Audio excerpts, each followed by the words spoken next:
So we just wrapped up our coverage of the first press conference of the coming convention. Can you tell me a little bit about what your reactions are to this and what you're expecting from the coming days?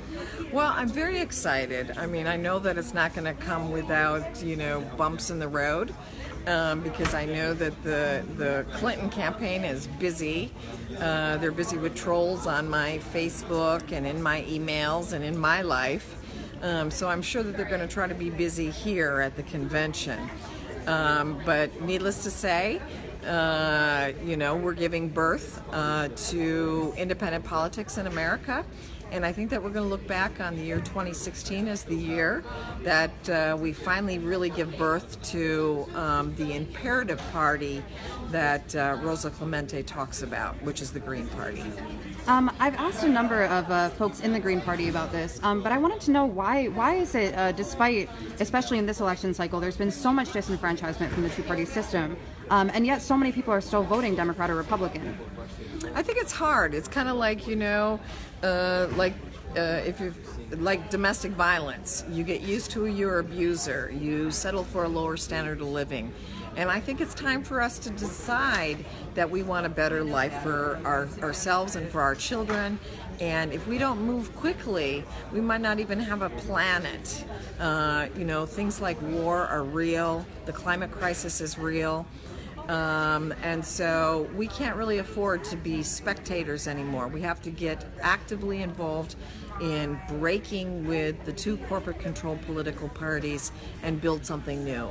The generations to come deserve that of us. What does success look like in this campaign? I think success looks like us getting at least the 5%.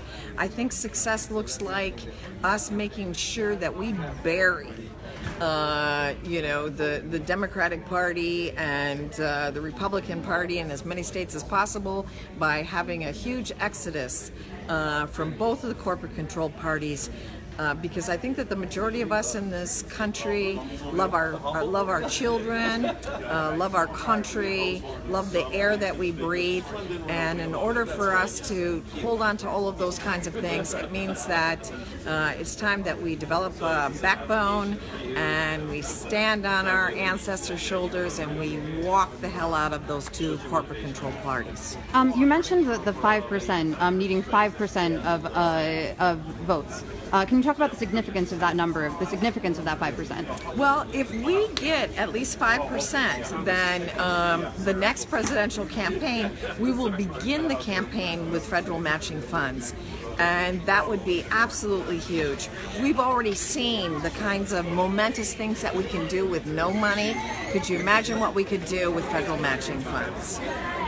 Can you talk about some of the rhetoric that's been used around Donald Trump? People have called him, the scariest presidential nominee of all time, and some folks, even those who sometimes would support the Green Party, are saying that we need a united front in order to defeat him.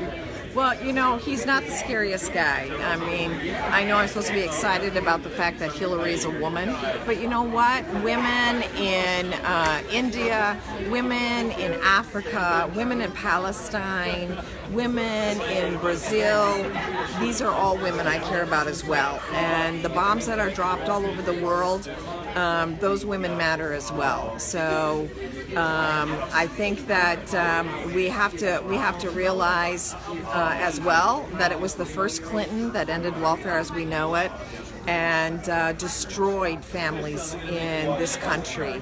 And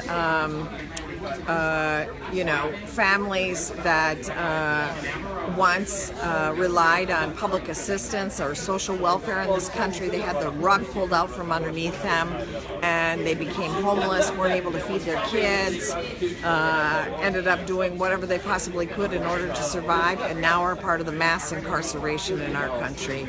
So she's a very dangerous woman, he's a very dangerous man, and it ain't about them as individuals. They belong to a corporate-controlled party, and that's what they care about, is answering to the corporations and not answering to the people.